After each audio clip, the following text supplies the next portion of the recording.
بسم اللہ الرحمن الرحیم۔ قرآن کریم پوری انسانیت کے لیے اللہ تعالیٰ کا سب سے بڑا انعام ہے۔ اس کا اصل حق تو یہ ہے کہ اس پر سمجھ کر عمل کیا جائے،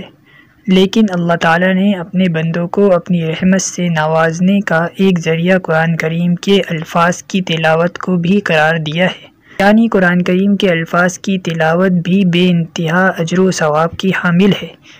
بعض لوگ نادانی سے یہ سمجھتے ہیں کہ قرآن کریم کو سمجھے بغیر پڑھنے سے کیا حاصل ہے۔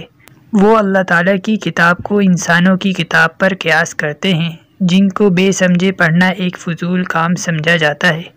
حالانکہ قرآن کریم اللہ تعالیٰ کی کتاب ہے، اس کی تعلیمات تو دنیا و آخرت کی فلاح کی ضامن ہیں ہی، لیکن اس کے ایک ایک لفظ میں نور ہے، اور اس کی محض تلاوت بھی موجب ثواب اور خیر و برکت کا باعث ہے۔ حضرت عبداللہ بن مسعود رضی اللہ عنہ سے روایت ہے کہ حضرت صلی اللہ علیہ وسلم نے ارشاد فرمایا، جو شخص اللہ کی کتاب کا ایک حرف پڑھے اس کو ایک نیکی ملے گی، اور یہ ایک نیکی 10 نیکیوں کے برابر ہے۔ میں یہ نہیں کہتا کہ الف لام میم ایک حرف ہے، بلکہ الف ایک حرف ہے، لام ایک حرف ہے اور میم ایک حرف ہے۔ اس حدیث سے معلوم ہوا کہ اگر کوئی شخص صرف الف لام میم تلاوت کرے تو صرف اتنی تلاوت سے بھی اس کے نامہ اعمال میں 30 نیکیوں کا اضافہ ہو جاتا ہے، اور اسی حدیث سے یہ بھی معلوم ہوا کہ یہ ثواب بے سمجھے پڑھنے پر بھی ملتا ہے، کیونکہ الف لام میم ایک ایسا لفظ ہے جس کے معنی کوئی نہیں جانتا، نہ اس کا صحیح مفہوم سمجھنے کا کوئی امکان ہے، کیونکہ یہ حروف مقطعات میں سے ہے جو متشابہات میں داخل ہیں اور ان کے معنی کوئی نہیں جانتا۔ حضرت صلی اللہ علیہ وسلم نے ان حروف کی مثال دے کر یہ بھی واضح فرما دیا کہ تلاوت قرآن کا یہ ثواب معنی سمجھنے پر موقوف نہیں ہے، بلکہ بے سمجھے تلاوت پر بھی یہ ثواب ملتا ہے۔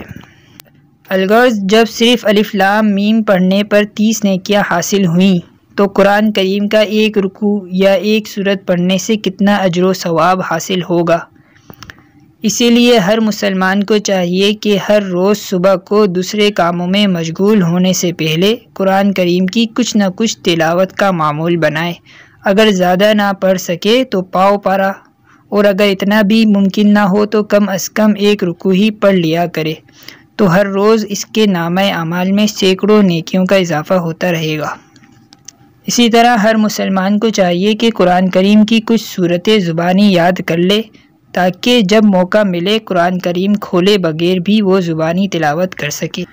اور اس طرح چلتے پھرتے بھی اپنے نامہ اعمال میں نیکیوں کا اضافہ کر سکے۔ حضرت عبداللہ بن عباس رضی اللہ عنہما روایت کرتے ہیں کہ حضرت صلی اللہ علیہ وسلم نے ارشاد فرمایا، جس شخص کے حافظے میں قرآن کریم کا کچھ حصہ نہ ہو وہ ایک ویران گھر کی طرح ہے۔